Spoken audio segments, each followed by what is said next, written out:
There was a time in Nigeria when money didn't move digitally. At least, not in any reliable way. If you needed cash, you stood in line. If you wanted to transfer money, you filled forms and waited. Payments were slow, manual, and often uncertain. And behind the scenes, banks operated like isolated systems, each one running its own processes, rarely connected to the other. It worked, but only just enough to get by. Mitchell Elegbe didn't set out to build a consumer brand. His focus was deeper: systems infrastructure, the kind of technology most people never see but rely on every day. Working within the banking and tech ecosystem, he saw a clear gap. Not just in speed, but in connectivity. Banks weren't talking to each other efficiently, and without that connection, digital payments could never truly scale. At this time, the issue wasn't that there weren't banks, there were banks, but they were operating, or they were working in silos, each one to themselves, just doing different stuff on their own, and it was like a fragmented system. So what Mitchell Elegbe sought to do wasn't to create another bank per se. It was to look for a way to connect these banks and make them work as a unit, so everything is non-fragmented and they're working as a unit and not in silos. The idea became Interswitch, not an app, not a bank, but a switch, an invisible layer that allows different financial institutions to communicate and transact with each other. It meant that your ATM card could walk across multiple banks. It meant transactions could move faster, more reliable. It meant Nigeria could begin to build a truly connected financial system. When I was thinking about this, you just tend to look at it and you're like, this is not one of the, ideas or technology that you can actually build overnight. Because what he was actually building was not just a technology per se. You're trying to build trust across banks, So this was far more than, Mitchell Elegbe saying he wanted to build a technology. I felt this was actually a vision that was burned, because obviously if you don't have the vision to say, okay, yes, I get to see a problem, and I'm trying to solve that problem. For me, I felt Mitchell Elegbe saw the problem of non-connectivity and, bank working in silos and said, I'm going to bridge this gap. I am going to, put the fragmented piece, piece by piece. Gradually, Interswitch became embedded in the system.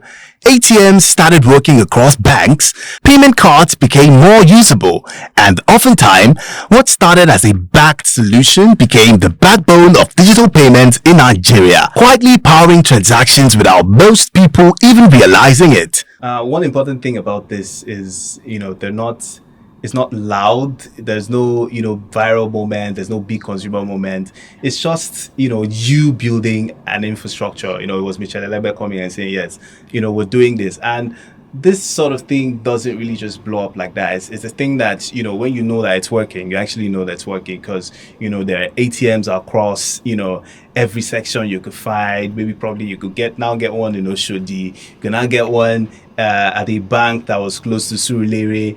Things were just working fine. And I feel that was, the big moment for it at the time, regardless of the fact that there were no, big digital time to say, oh yes, it was working. It was just, it was working, and it was working literally. Adoption grew, so did pressure.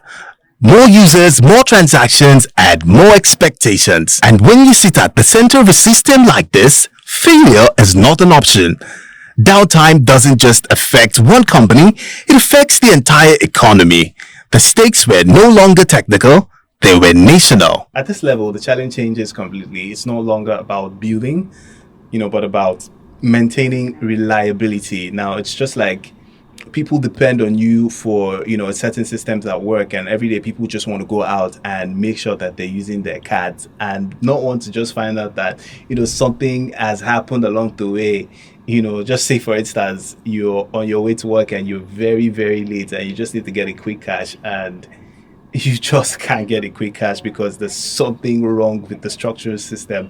So I think at this point, the challenge was, how do we maintain reliability and continue building trust with our customers, and build more customers and maintain trust with the existing customers. And I feel at this point, it was the most challenging moment because any little thing could actually cause a ripple effect. And, one touch on that, and, you let go of the ball, man. To stay relevant, Interswitch had to evolve from switching infrastructure to consumer-facing products, Verve cards, quick teller, new ways for people to interact with money digitally. It wasn't just about maintaining the system anymore, it was about expanding it. At this point, I think this is the most critical phase for any tech company, because obviously, yes, you've built the structure, you've given us what we're working with.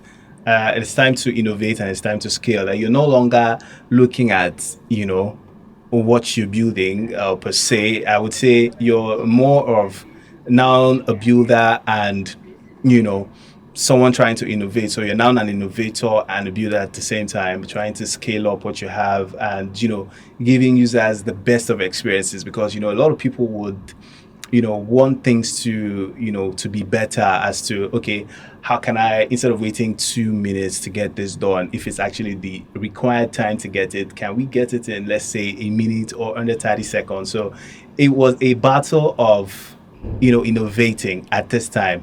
Today, millions of Nigerians interact with systems powered by Interswitch, often without even knowing it. It's not loud, it's not always visible, but it's there, in the background, making transactions possible and in many ways shaping how money moves across the country. Not every successful company is in your face. Sometimes it's more of consistency and longevity. It's just like saying, we understand that Gary is everywhere.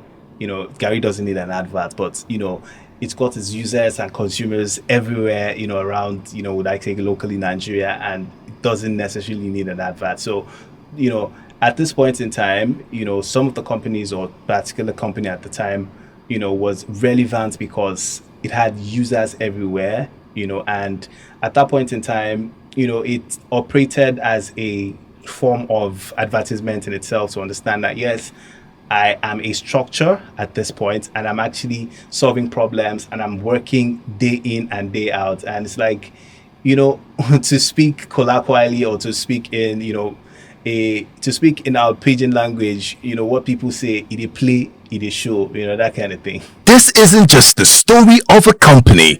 It's the story of how a system was built piece by piece to support a growing economy, and how sometimes the most important innovations are the ones you never see. Because in the end, it's not always the loudest companies that change the system, but it's those ones that work silently on the background.